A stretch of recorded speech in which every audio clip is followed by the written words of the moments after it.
Enki and Ninmah. What you're looking at is a Sumerian scribe. Could be anywhere from 5, 6, 7, 8,000 years old, maybe even older.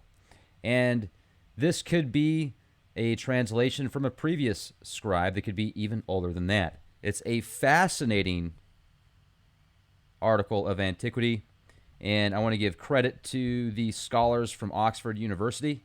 You can see the project members here. I'll leave a link in the video description box. I think these guys did a really good job deciphering this. This is a very interesting scripture, so I'll go ahead and read it to you now. Enki and Ninmah. In those days, in the days when heaven and earth were created, in those nights, in the nights when heaven and earth were created, in those years, in the years when the fates were determined, when the Annunaki gods were born, when the goddesses were taken in marriage, when the goddesses were distributed in heaven and earth, when the goddesses became pregnant and gave birth, when the gods were obliged their food, dining halls, the senior gods oversaw the work, while the minor gods were bearing the toil.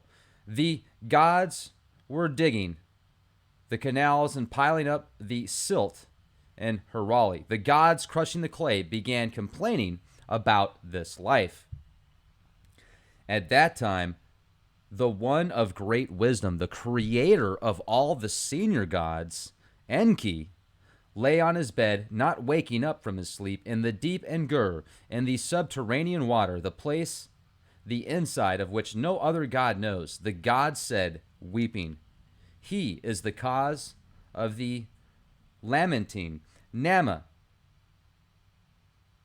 the primeval mother who gave birth to the senior gods, took the tears of the gods to the one who lay sleeping, to the one who did not awake, up from his bed, to her son, are you really lying there asleep and not awake?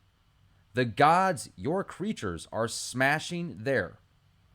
My son, wake up from your bed. Please apply the skill deriving from your wisdom and create a substitute for the gods so that they can be freed from their toil. At the word of his mother, Nama, Enki rose up from his bed. In Halan Kug, his room, for pondering, he slapped his thigh in annoyance. The wise and intelligent one, the prudent, reached out his arm over them and turned his attention to them. And after Enki, the fashioner of designs, by himself, had pondered the matter, he said to his mother, Nama, my mother, the creature you planned will really come into existence. Impose on him the work of carrying baskets. You should need clay from the top of the Abzu. The birth goddesses will nip off the clay, and you shall bring the form into existence. Let Ninmah act as your assistant, and let Ninamah, Suziana, Ninmada, Ninbarag, Ninmug, and Ninguna stand by you as you give birth. My mother, after you have decreed his fate, let Ninmah impose on him the work of carrying baskets. There's some lines that are fragmentary. And then it says, she placed it on grass and purified the birth. Enki brought joy to their hearts. He set a feast for his mother, Nama, and for Ninmah. All the princely birth goddesses ate delicate reed and bread. And Enlil and Lord Nunamud roasted holy kids. Wait, time out. Let's repeat that. And Enlil and Lord Nunamud roasted holy kids. What does that mean? Like roasted over a fire? Like chestnuts? What in the world does that mean? I hope that roasted has a different definition and a different meaning than that. What is it? I mean, there's dozens of passages in the Bible that talk about God enjoying the smell of flesh, of burning flesh and incense. And Enlil is Yahweh of the Old Testament. Is this literally Were they roasting kids? What does that mean? I hope I'm wrong there. Enlil and Lord Nudimmud roasted holy kids. All the senior gods praised him, O Lord of wide understanding, who is as wise as you. Who is as wise as you?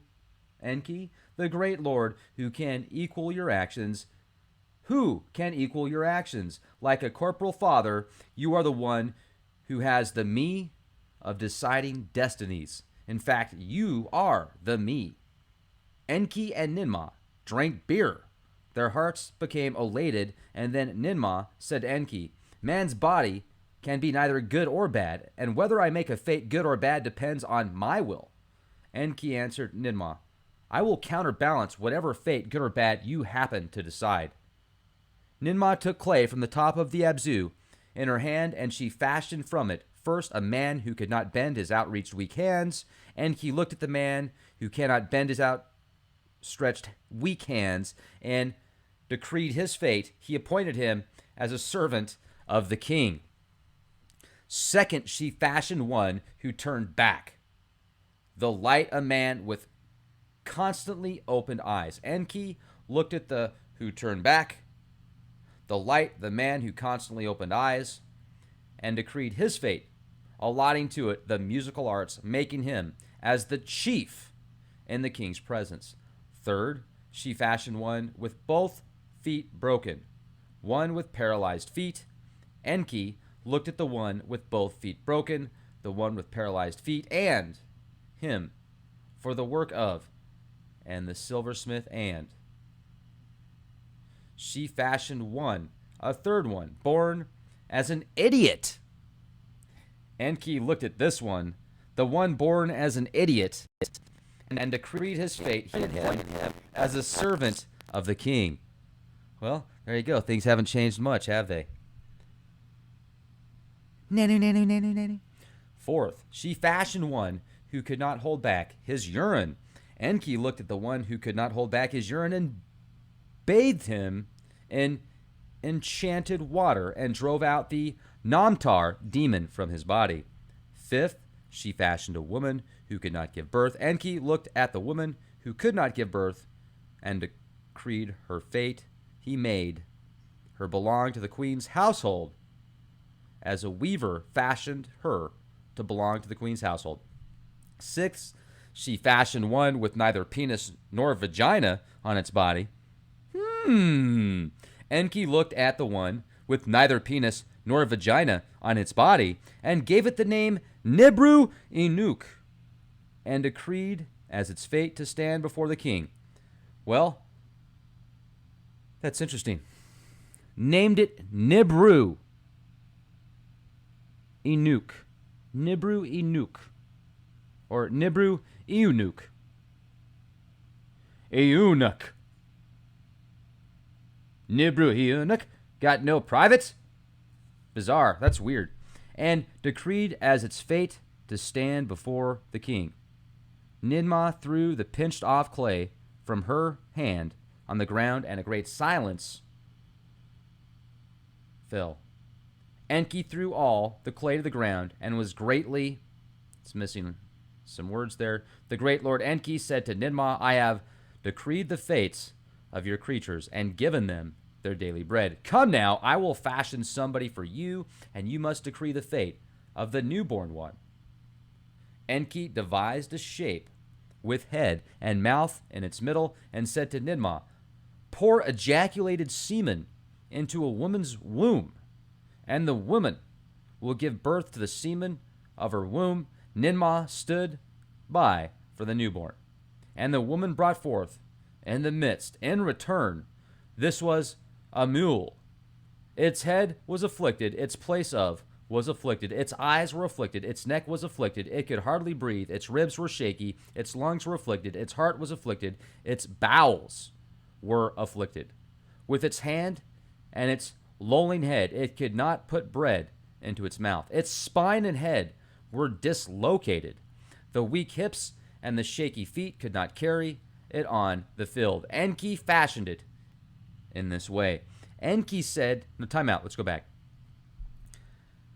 Think about the grays. the big heads, the frail bodies. Think about the weird genetic testing that's been going on that we know about at least since the 30s with weird animal genetic manipulations. Look at the demiurge, petroglyphs, hieroglyphs, ancient Sumerian scribes, antiquities that portray and talk about genetic manipulation of human, animal, etc. It's right here. They're talking about their failed experiments right here.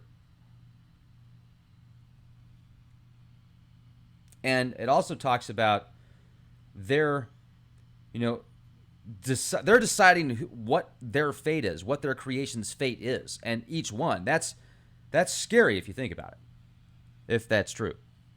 How much truth is in that? Well, there's got to be quite a bit because they're putting DNA, and your DNA has a huge impact on your fate. Not everything, but it has a huge impact on it. So I get where they're going with this. Enki said to Ninmah, "For your creatures I have decreed a fate. I have given them their daily bread. Now you should decree a fate for my creature. Give him his daily bread too." Ninmah looked at Amul and turned to him. She went nearer to Amul, asked him questions, but he could not speak. She offered him bread to eat, but he could not reach out for it. He could not lie on. He could not standing up. He could not sit down, could not lie down. He could not a house. He could not eat bread. Ninmah answered Enki, "The man you have fashioned is neither alive nor dead. He cannot support himself." Enki answered Ninmah, "I decreed a fate for the first man with weak hands. I gave him bread. I decreed a fate for the man who turned back the light. I gave him bread. I decreed a fate for the man who with broken paralyzed feet. I gave him bread. I decreed a fate for the man who could not hold back his urine. I gave him bread."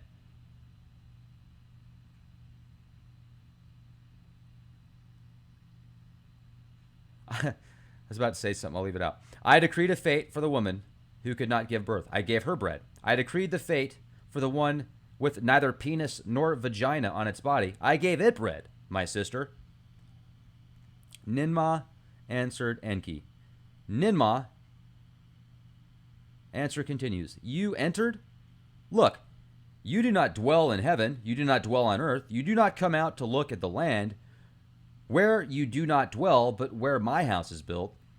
Your words cannot be heard where you do not live, but where my city is built. I myself am silenced. My city is ruined. My house is destroyed. My child has been taken captive. I am a fugitive who has had to leave the Ekur because even I myself could not escape from your hand." Enki replied to Ninmah, "Who could change the words that left your mouth? Remove Amul from your lap. Ninmah, may your work be you. For me, what is imperfect? Who can oppose this? The man whom I shaped after you, let him pray. Today let my penis be praised. May your wisdom be confirmed. May the Inkum and Ninkum proclaim your glory. My sister, the heroic strength, the song, the writing, the gods who heard. Let Amul build my house. Ninmah could not rival the great Lord Enki. Father Enki, your praise is sweet." So let's go back to what was just said there. That was kind of erotic. "Today let my penis be praised. May your wisdom be confirmed." And he's saying that to his mom? Or his concubine or his wife? Okay. Wow.